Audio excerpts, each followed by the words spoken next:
बिस्मिल्लाहिर्रहमानिर्रहीम। आज हाजी सरफराज अहमद साहब के ज़ेर निगरानी जो सुंदस फाउंडेशन का एक बहुत बड़ा अदारा गुजरांवाला में काम कर रहा है, उसका विज़िट करने का मौका मिला।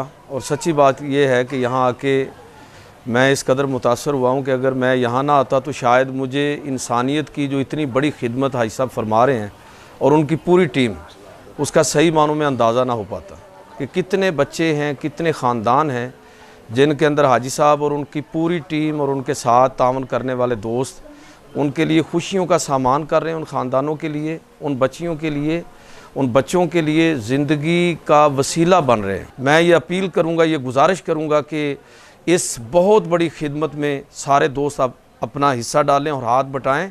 अदारों के अंदर ब्लड बैंक जो है वो तो कायम करना मुमकिन नहीं है, लेकिन वहाँ पर कैंप कायम किए जा सकते हैं। और यहाँ पर मैंने तफसीली विज़िट किया है जो लेबॉर्ट्री हाजी साहब ने अपने दोस्तों की मदद के साथ कायम की है कि कितने बच्चों को सिर्फ़ इसी जगह पर फैसिलिटेट किया जा सकता है। आम किसी आदमी के बस की बात नहीं है कि वो इनफरादी तौर पर ये इतनी बड़ी खिदमत कर सके। अल्लाह ताला हाजी साहब को और उनके साथियों को अजर अज़ीम अता फ़रमाए और इस अदारे को लोगों के लिए खिदमत करते रहने की तौफ़ीक अता फ़रमाए। बहुत ज़्यादा शुक्रिया।